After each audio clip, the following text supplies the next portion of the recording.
ખેડૂતના ખેતરની અંદરથી ને જબરદસ્તી વીજપોલનો આ જે સમયગાળો છે તે વધતો જ જાય છે. પહેલા કચ્છની અંદર હતું ને હવે સુરેન્દ્રનગરની અંદર છે ને થોડાક જ દિવસમાં બની શકે કે તમારા વિસ્તારની અંદર પણ આજે તમારા જ ખેતરની અંદર આ વીજપોલ કંપની આવી અને આખો એક જે થાંભલો છે તે ખડી જાય. હવે વાત અહીંયા એવી છે કે આમ આદમી પાર્ટી, કોંગ્રેસ અને ભારતીય જનતા પાર્ટી અત્યારે ગુજરાતમાં એક્ટિવ છે.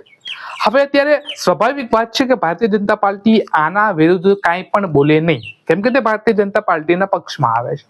વાત થઈ કોંગ્રેસની તો પાલભાઈ આંબલિયા અત્યારે અલ્ટિમેટમ ઉપર અલ્ટિમેટમ આપી રહ્યા છે. ખેડૂતની સાથે છે ને 15 તારીખે પણ ટ્રેક્ટરની યાત્રા આખું આંદોલન ગોઠવવાના છે. વાત થઈ આમ આદમી પાર્ટીની તો અત્યારે આમ આદમી પાર્ટી આ મુદ્દામાં ક્યાંય મને એક્ટિવ જોવા નથી મળતી.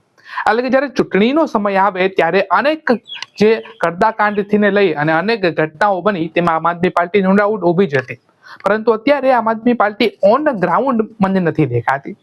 હવે થાય એવું કે કોઈ પણ એક પાર્ટી જો જોર કરે તો સરકાર સુધી પહોંચવામાં, સરકારે જે એના વાત રજૂઆત કરવી હોય એ ત્યાં સુધી મોકલવામાં થોડીક એવી દિક્કતો થાય.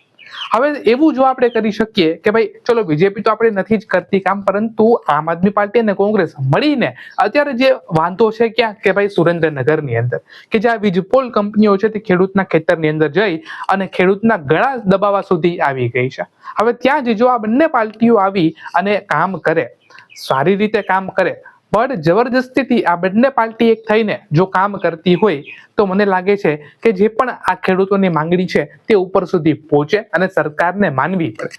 અત્યારે શું થાય, કોંગ્રેસ આગળ છે, પરંતુ આમ આદમી પાર્ટી ક્યાંક ને ક્યાંક અત્યારે વિચારી રહ્યા છે કે અમે આમાં જઈએ કે ના જાય, અથવા તો ત્યાં સ્ટોપ છે. હવે બંને એક બાજુ પ્રેશર આપે તો બની શકે કે જે પ્રેશર છે એક વધારે ક્રિએટ થાય અને સરકાર સુધી આ જે માંગણીઓ છે તે પહોંચે અને ખેડૂતના હિતની અંદર આ જે નિર્ણયો છે તે લેવાય.